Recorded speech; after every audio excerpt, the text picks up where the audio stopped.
Yeah, so I'm thinking about that question. I've just been thinking about what a weird time we've all been through in the last 2 years, and just to recognize how exhausted um, faculty are and staff are right now, and to even think about like the future in technology. We're all just trying to make it through like the day, and what faculty have done to actually bring our learners through. I mean, we never stopped in higher ed in this incredibly difficult time.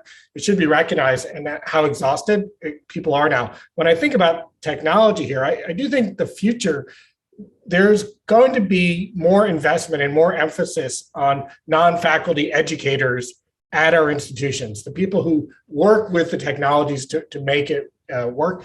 If you think about, we would have never made it through COVID, or still making it through teaching, if it hadn't been for the collaboration between faculty and staff, and particularly the staff who work with the learning technologies so that we could quickly pivot to remote and then kind of be resilient in the face of this. So I think in the future, where this is going to go, it's going to be less about the specific technologies, but more investment in the people and the infrastructure that allows the infrastructure to be resilient to whatever shocks come next.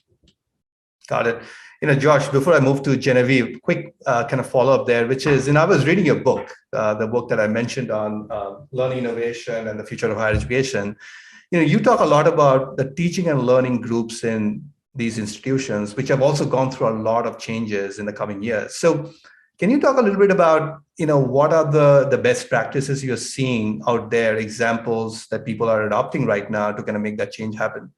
Yeah, I think the big thing to keep in mind about higher education today is that teaching and learning in higher education is way better than it was in the past. So I graduated from college in 1991. And so, it's 30 years ago, but I can remember, and I think about how much better it is now. Genevieve brought up one of the reasons why is that learning science is advanced. We actually understand how people learn, and that's being incorporated into the design of our courses. The other big difference is that teaching and learning now is becoming much more of a team sport.